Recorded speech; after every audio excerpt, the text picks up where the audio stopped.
Grand Rising family, this is Sister Dominique of Eloah Ministries, the Remnant radio program, and coming to you today with, I used to do my three things, but this is a whole lot of things we're going to do. But it's going to be brief. I'm trying to keep this under 5 minutes. So praise the great I am, giving honor to the Son, his will be done. Just to go over a few things here. Today's Hebrew date is 2/27, unknown year. The heathen date is 4/12 of 2026. There will be a new month.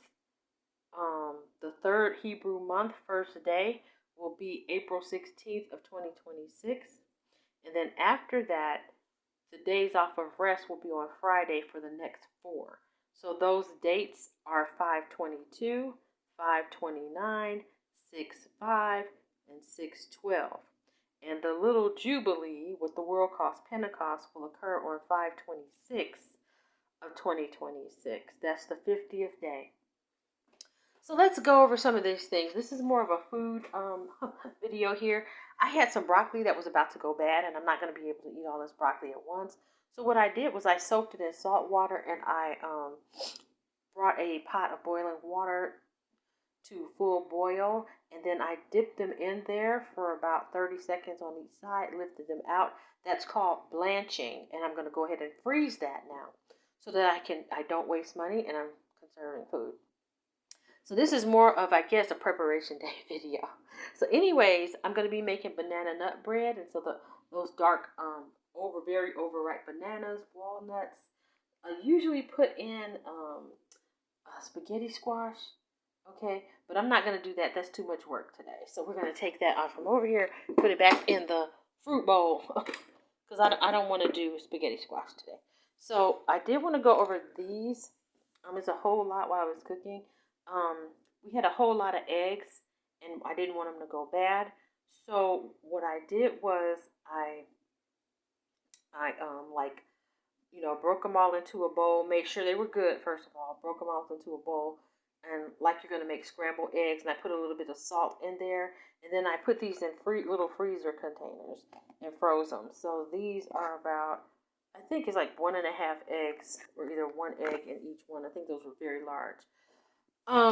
Something about rice here. Got a thing of rice. I don't want to advertise rice for people, but if you're concerned about your rice and the glycemic index of it, of course you rinse the rice until it's the white, like the milky water goes off of it. Then once you cook it, you let it cool. You can put it in sandwich bags or something, and you freeze it, and that helps with the glycemic index.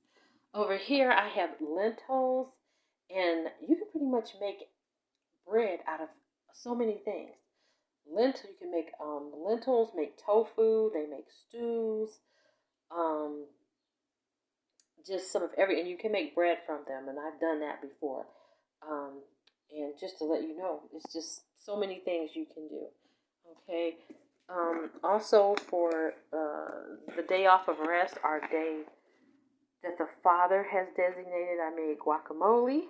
And the reason I'm showing you guacamole is because we're going to cover some gardening tips in a moment. I'm making chicken stew, and when I make chicken stew, I kind of make things separate. So this is basically my vegetables that I saute. I try not to touch meat until that's the very last thing I do. So once I put my banana nut bread in the oven, then that's the point at which I'm going to go ahead and put the chicken in the oven and bake it so that it'll be ready. And then I just mix it all together. I debone my chicken, mix it, and I put it in the big stock pot. So you can see my reflection or something.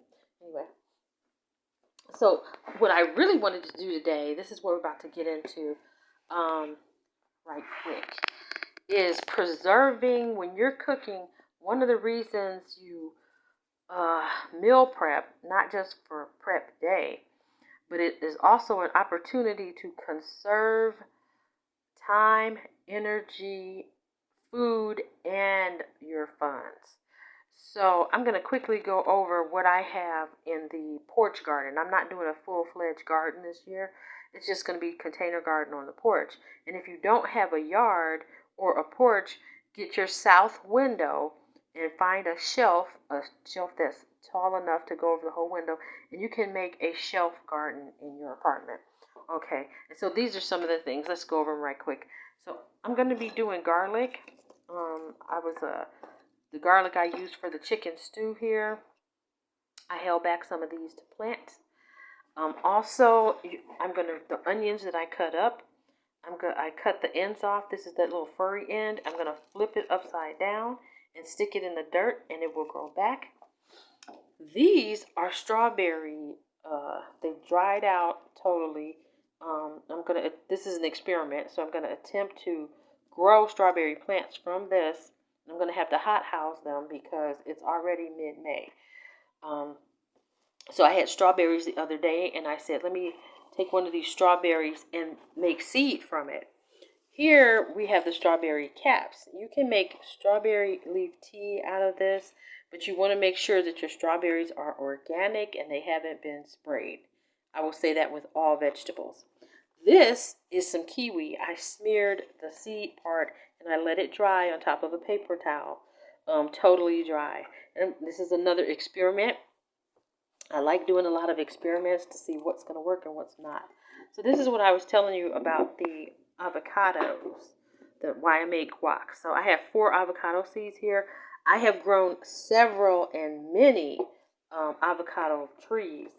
But for some reason I end up giving them away. But anyway, I'm going to take these 4, I'm going to sprout them. Once they grow, I'm going to braid them together and make one tree out of the 4. It's kind of an experiment with cross-pollination. I don't know if avocado trees require the male-female situation there. Here is some popcorn. Okay, this is popcorn seeds, and I've been soaking them in here. I'm going to sprout these. I've done it before and grown corn. These seeds are organic. I tried to sprout these lentils. I took a little bit of the lentils out. And my attempt is to try to sprout those and see. I may be getting a little one right there. And this is purified, unchlorinated water. This is a stalk from a cabbage, and I've done this one before too. Even if you don't get a cabbage, you can still eat cabbage leaves. So I've done this a couple summers in a row. So this is basically the scraps from your kitchen. So here, this was about to go bad, so I decided to go ahead and plant it. This is ginger, so I'm soaking that, and I see it's got little buds right there already. Here's another kitchen scrap. This is beet. So I cut the ends of the beets off, and I made beet chips yesterday with the air fryer, and they turned out pretty good, very flavorful. I just put it, once I sliced them up as thin as possible, I just used olive oil and some sea salt, and they're pretty good. These are the carrots that I cut up for the chicken stew. They will they'll sprout and grow, and so I did that last summer also. What else do I have here? Re-sprouting lettuce. So I've used all that. I usually just peel one of these off. Like as I eat these. I don't try to cut it across. I just peel it off so it'll stay fresh, and then I eat them. Let's see, these are the rest of them. And I keep them in water, and you can keep them in the refrigerator if you want.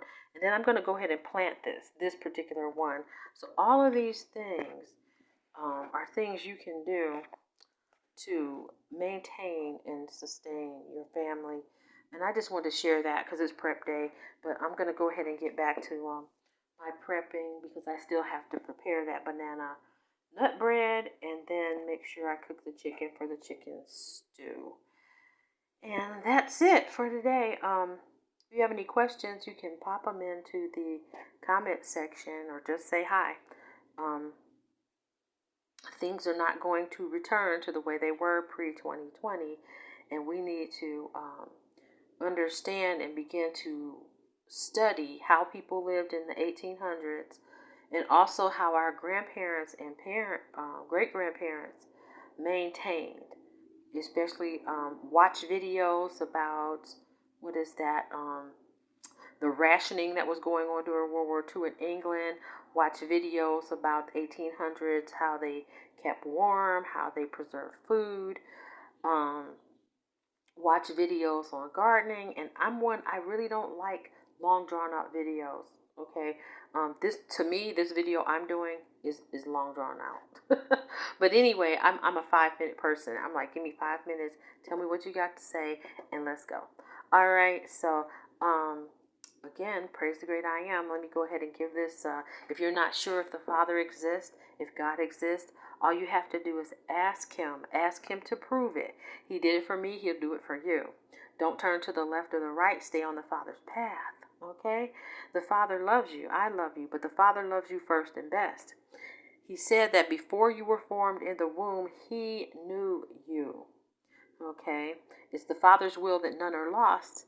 But we all have free will. We all have the right to choose whether or not we want to be bothered with the Father or not. But I'm telling you, it is a good thing to be under the care of the Father. And I'm speaking from experience. So with that, I'll just say, praise the great I am, and have a great prep day. Bye-bye.